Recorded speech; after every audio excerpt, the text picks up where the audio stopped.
Pensé que mi vida había terminado cuando derramé café sobre el hombre más poderoso de la ciudad. Poco sabía yo que ese momento torpe lo cambiaría todo. Porque a veces, la persona que peor te trata cuando no tienes nada se convierte en quien te da todo cuando descubre quién eres realmente. Pero antes de sumergirnos en esta increíble historia, dale like si crees en las segundas oportunidades y suscríbete para más historias reales asombrosas que restaurarán tu fe en el destino. Me llamo Sara, y hace 6 meses me estaba ahogando. No literalmente, pero sí en todos los sentidos que importan. Tenía 24 años, trabajaba 14 horas diarias en Romanos, un restaurante elegante en el centro donde el aperitivo más barato costaba más de lo que yo ganaba en propinas una noche lenta. Cada mañana, me arrastraba fuera de mi diminuto estudio, me miraba en el espejo agrietado y me preguntaba cuánto más podría aguantar. Verás, yo no se suponía que fuera mesera.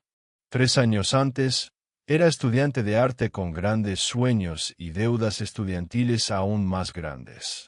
Pero cuando mi abuela le diagnosticaron diabetes y no podía pagar sus medicamentos, alguien tenía que hacerse cargo. Ese alguien fui yo. Dejé la escuela, vendí mi caballete y pinturas, y empecé a servir platos para pagar su insulina y las visitas al médico. Mi abuela siempre me decía que era algo temporal. Solo hasta que me mejore, cariño, decía, acariciando mi mano con sus dedos frágiles. Pero las dos sabíamos la verdad.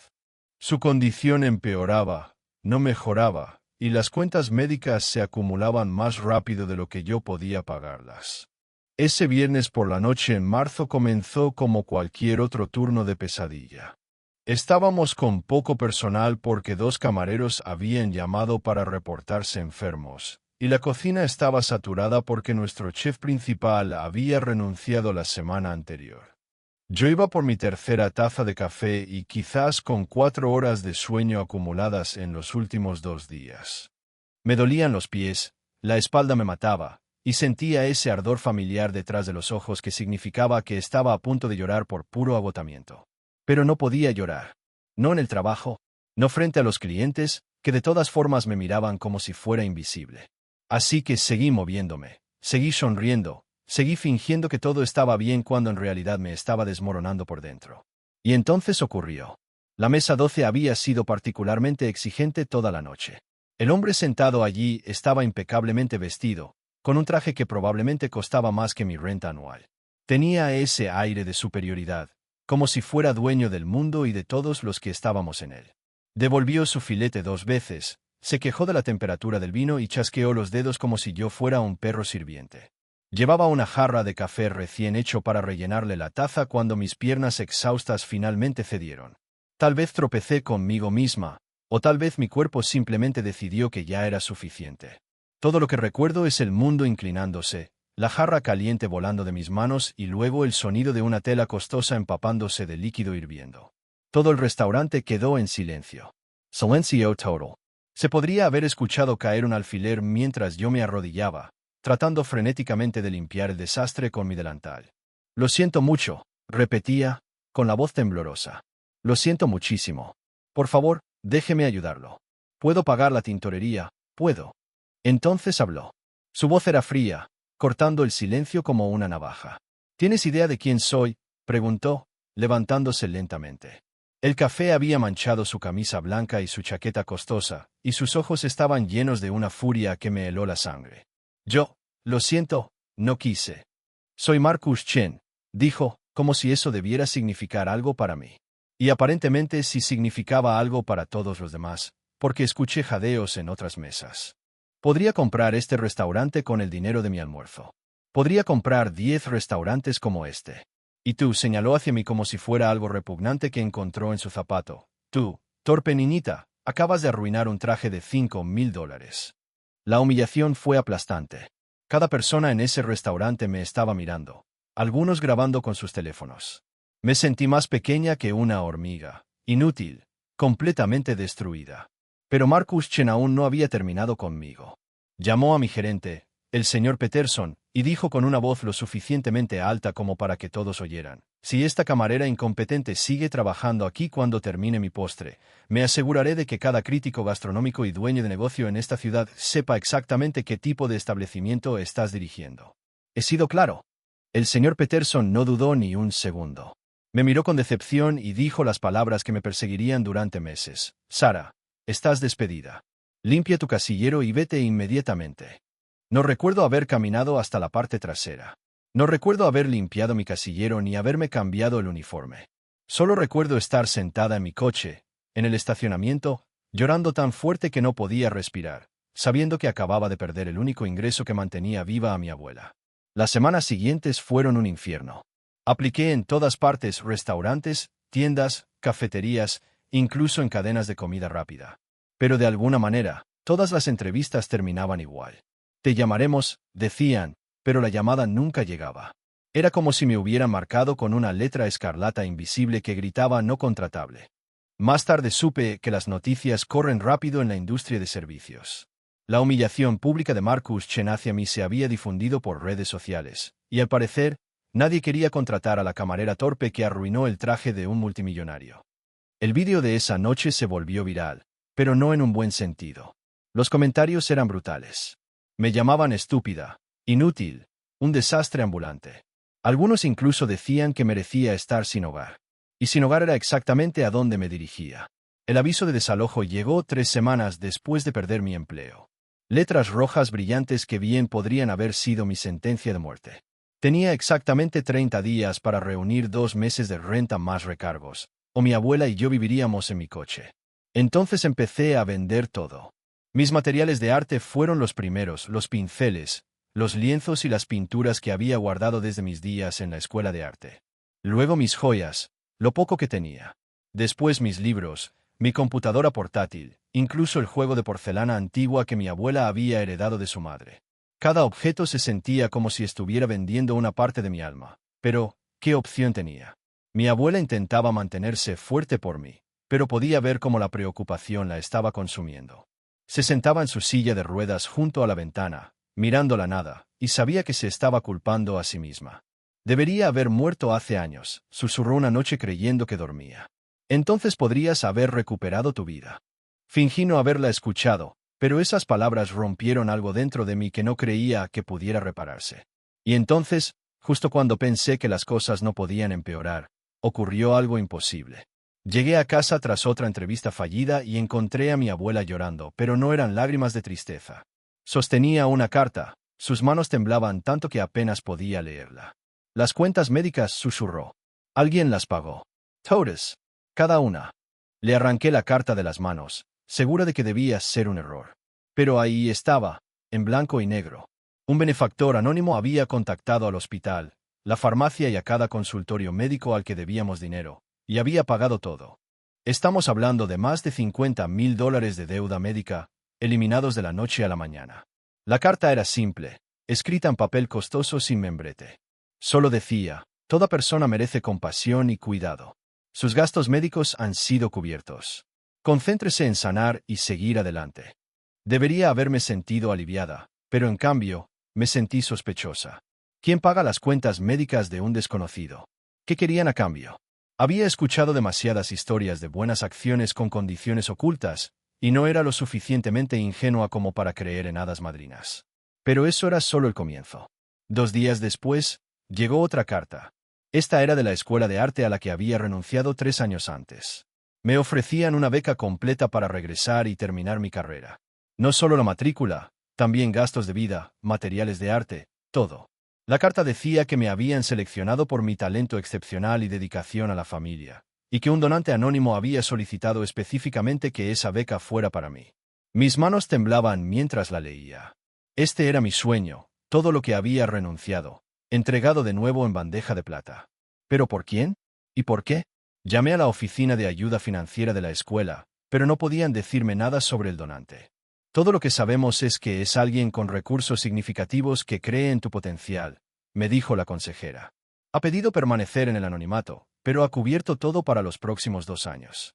Pasé toda esa noche caminando por mi diminuto apartamento, tratando de entenderlo todo. Esto no le pasa a personas como yo. Las cosas buenas no caen del cielo, especialmente no después de que tu vida se haya desmoronado. Tenía que haber una trampa. Siempre la hay. Pero, ¿qué opción tenía? Las cuentas médicas de mi abuela estaban pagadas, y esta beca era mi única oportunidad de tener algún tipo de futuro. Así que tragué mi orgullo y mis sospechas, y dije que sí. Volver a la escuela de arte después de 3 años se sintió como entrar en la vida de otra persona. El campus se veía igual, pero yo me sentía completamente diferente. Más mayor, más cansada, cargando con el peso de todo lo que había vivido.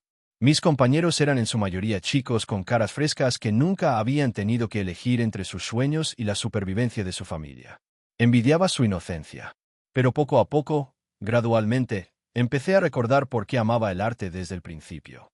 Hay algo mágico en poner el pincel sobre el lienzo, en crear algo hermoso de la nada. Por primera vez en meses, sentí que podía respirar de nuevo. Pasaba horas en el estudio, pintando toda mi rabia, frustración y esperanza. Fue entonces cuando empezaron a suceder cosas extrañas. Mis compañeros comenzaron a mencionar que habían visto autos costosos estacionados cerca del edificio de arte, sedanes negros con vidrios polarizados que no pertenecían a nuestra pequeña burbuja universitaria. Al principio, no le di importancia. A veces venían padres ricos, miembros de la junta, donantes. Pero entonces Jessica, mi compañera de estudio, mencionó algo que me heló la sangre. Ayer había un tipo muy bien vestido viéndote pintar, dijo casualmente mientras limpiaba sus pinceles. Estaba parado junto a la ventana del edificio de administración, mirando tu caballete durante como 20 minutos. Bastante espeluznante, la verdad. Intenté reírme, pero esa noche no pude dormir. Al día siguiente, presté más atención a mi alrededor. Y ahí estaba, un Mercedes negro estacionado frente al patio donde me gustaba pintar al aire libre. No podía ver a través de los vidrios oscuros, pero podía sentir la mirada clavada en mí, observando cada uno de mis movimientos. El guardia de seguridad, un hombre mayor llamado Frank que llevaba décadas trabajando allí, confirmó mis peores temores. Oh sí, ese tipo ha estado preguntando por ti, dijo cuando finalmente reuní el valor para preguntar. Quería saber tu horario, qué clases tomas, cuándo sueles estar aquí. Un tipo rico, con traje caro. Dijo que era un posible donante interesado en tu trabajo. Se me cayó el alma a los pies. Un hombre rico, en un traje caro, preguntando por mi horario. Solo podía ser una persona, pero no tenía sentido. Porque Marcus Chen, el hombre que arruinó mi vida, me estaría observando desde lejos. ¿Qué podía querer? Empecé a llevar un diario con cada vez que veía el auto, cada coincidencia extraña, cada detalle inexplicable sobre mi beca. El patrón se volvía claro. Alguien con mucho dinero y conexiones me estaba vigilando. Pero sus motivaciones seguían siendo un completo misterio. La última pieza del rompecabezas vino de mi profesora de pintura, la señora Rodríguez. Ella había sido mi mentora antes de que abandonara los estudios, y me recibió de nuevo con los brazos abiertos. Una tarde, mientras criticaba mi última obra, hizo un comentario casual que lo cambió todo. «Sabes, tuve una conversación muy interesante con un antiguo alumno hace unos meses», dijo, mezclando colores en su paleta. Ahora es bastante exitoso, dirige una gran empresa de tecnología. Preguntó específicamente por ti, quería saber sobre tu trabajo, tu potencial. Le dije que eras una de las estudiantes con más talento natural que había enseñado jamás. ¿Cómo se llamaba?, pregunté, aunque ya sabía la respuesta. Marcus Chan, un joven brillante, aunque siempre lo encontré un poco frío. ¿Por qué lo preguntas? Esa noche no pude comer, ni dormir, ni pensar en otra cosa que no fuera la verdad imposible que tenía frente a mí. Marcus Chen, el hombre que me humilló, que hizo que me despidieran, que básicamente arruinó mi vida, era el benefactor anónimo que me había estado ayudando. ¿Pero por qué? ¿Qué clase de juego retorcido estaba jugando? Pasé las siguientes semanas siguiendo al Mercedes negro cada vez que lo veía. Sé que suena loco, incluso peligroso, pero necesitaba saber la verdad. Finalmente, un jueves por la tarde, lo seguí hasta el centro, a una brillante torre de vidrio con Chen Industries escrito en letras plateadas en el frente. Mi corazón latía con fuerza mientras caminaba por el vestíbulo de mármol, pasando junto a guardias de seguridad y personas elegantemente vestidas que pertenecían a ese mundo de dinero y poder. Le dije a la recepcionista que tenía una reunión con el señor Chen, y de alguna manera, milagrosamente, me dejó subir al último piso. El viaje en ascensor se sintió eterno. Cuando las puertas finalmente se abrieron, me encontré en una elegante sala de recepción con ventanas de piso a techo que daban a toda la ciudad. Y allí, a través de las puertas de cristal de una oficina en la esquina, lo vi. Marcus Chen, sentado detrás de un escritorio enorme, escribiendo en su portátil como si no tuviera una preocupación en el mundo. No talk. No esperé a que me answeren. Simplemente entré en su oficina, mi enojo dándome un valor que no sabía que tenía.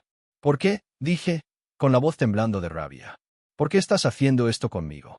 Él levantó la vista, y por un momento, vi algo cruzar su rostro. Sorpresa, tal vez incluso miedo.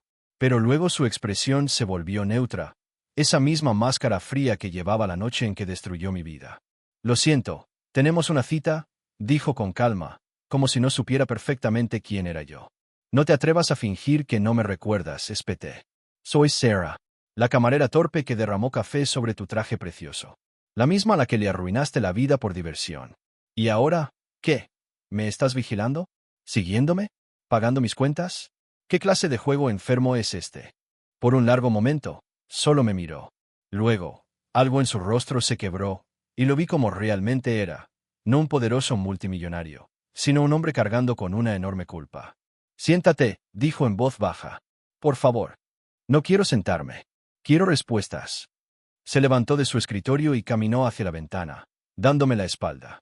Cuando habló, su voz era más suave de lo que jamás la había escuchado. No he dormido bien en 6 meses, dijo. Cada noche veo tu cara. La forma en que te veías cuando estabas de rodillas, disculpándote, suplicando.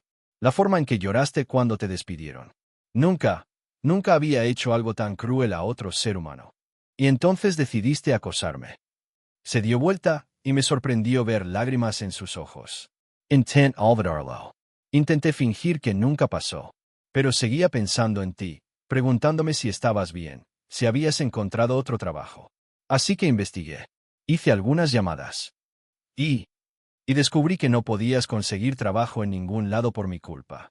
Por lo que te hice. El vídeo de esa noche se volvió viral. Sara. Te convertiste en una advertencia. Y fue mi culpa.